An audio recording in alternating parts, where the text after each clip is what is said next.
Hi, my name is Brian Benson with James Bean Estate Sales in Oklahoma City. Today I'm here to talk to you about coins and money. Now, a lot of times when we are doing an estate sale, we find the inevitable bucket of coins that people have been saving, and a lot of times people don't know what is actually worth money and what isn't worth money. So I'd kind of like to explain that to you. So when we're looking at coins and looking at money, we always try to figure out, is this something that's really worth just face value, or is it worth a little bit more? And a lot of times people hold on to things that are only worth face value, thinking they're worth a little bit more, but they're not. So you might as well do something different with it. Don't hold on to it if it's not worth value or will never be worth value in your lifetime. You might as well spend it. Go out to dinner or do something fun or invest it. And by that I mean I'm talking about basically like $2 bills. $2 bills from 1976. That was when they reintroduced them for the bicentennial. You can go to any bank and get a $2 bill. Susan B. Anthony dollars, pretty much the same way. You can go to banks, get Susan B. Anthony dollars, or Sacagawea dollars, or any of the presidential quarters or dollars. Bicentennial coins, pretty much the same way. They're never going to be worth anything. They're not rare, and especially unless you're looking at, proof sets, they're not going to be worth money. You might as well just spend them. When we look at dollars, what we're typically looking for is pretty much, if it's an Eisenhower dollar, these are the ones that are just before the Susan B. Anthony's.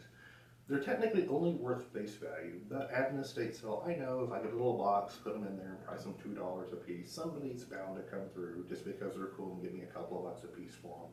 They're really only worth $1, so don't get excited. You might get $2, but then you also have to worry, think about the hassle factor trying to get some money. But they're technically really only worth face value. Before that, we have the Eisenhower dollars that are clad. And after 1964, the U.S. Mint actually made some dollars and half dollars out of partial silver. They're about 40% silver, and these were made between 1965 and 1970. So if you find dollars or half dollars that are 1965 to 1970, well, they're not face value. A lot of people don't know this. They know the 64 cutoff date, but that little age range, they're actually 40% silver, so they do still have some value.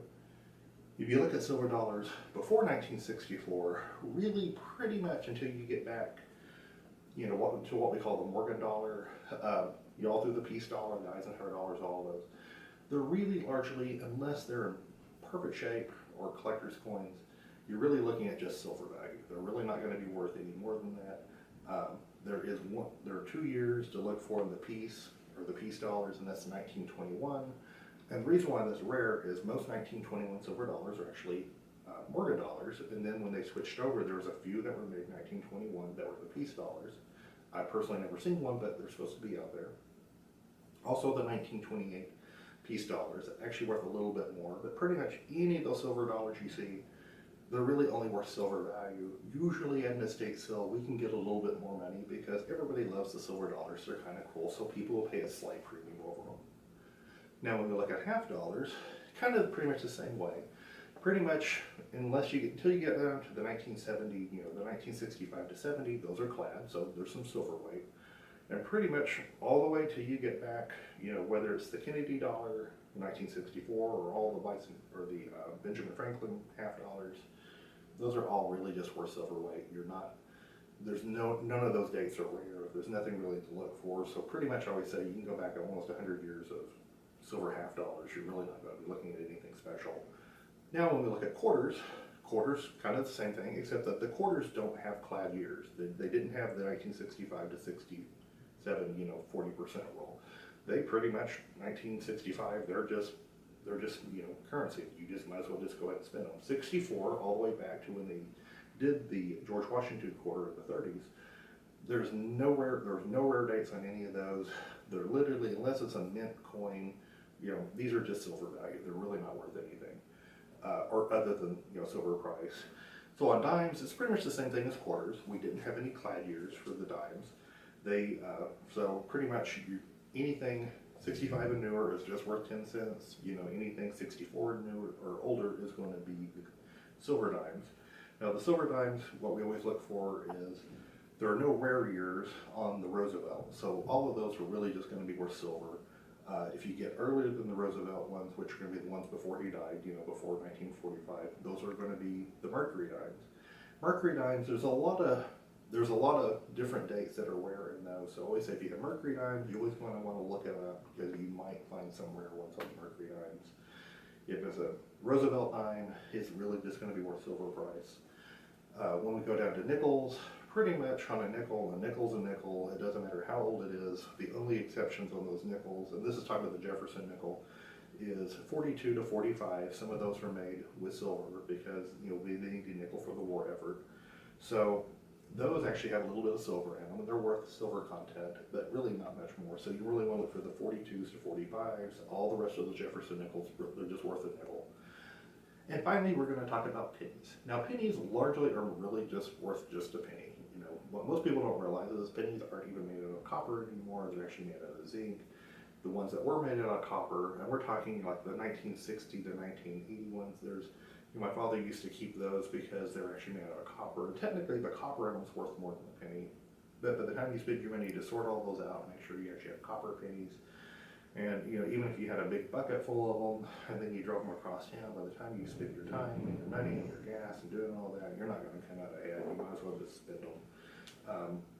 When you get to the wheat pennies, pretty much I always say I pretty much ignore anything that's 30s, 40s, or 50s. Really, most of the rare dates on those are going to be 1909, 1910, 1911, specifically on the San Francisco ones.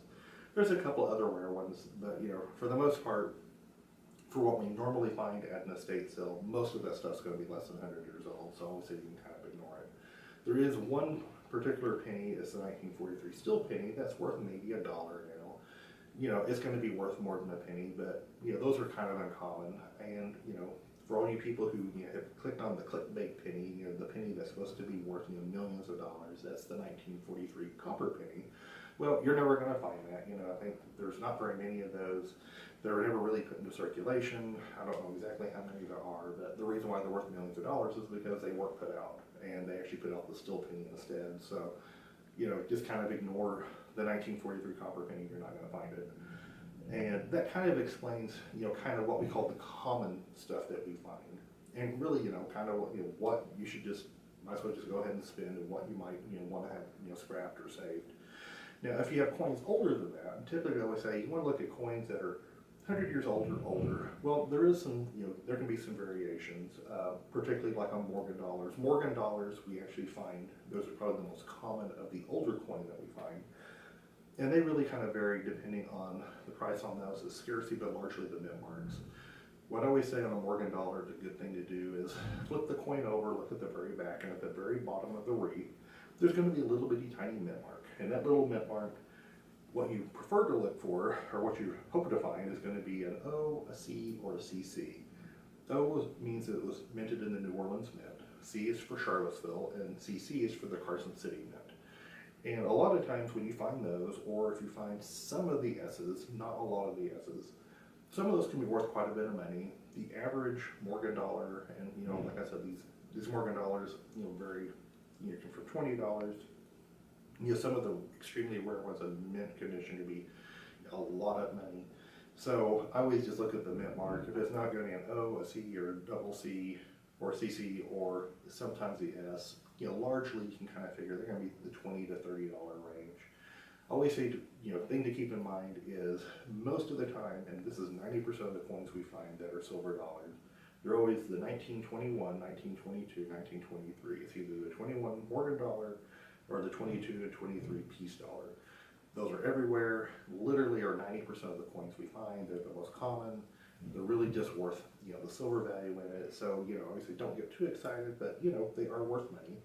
Now, what I would tell you to do with them, if you're not a coin collector, there's no reason really to be holding on to these coins. I would say, if it's face value, spend it, get your money out of it. If it's not face value, if it's worth silver, sell it, get that money, either use that money, enjoy that money, or invest that money, do something with it.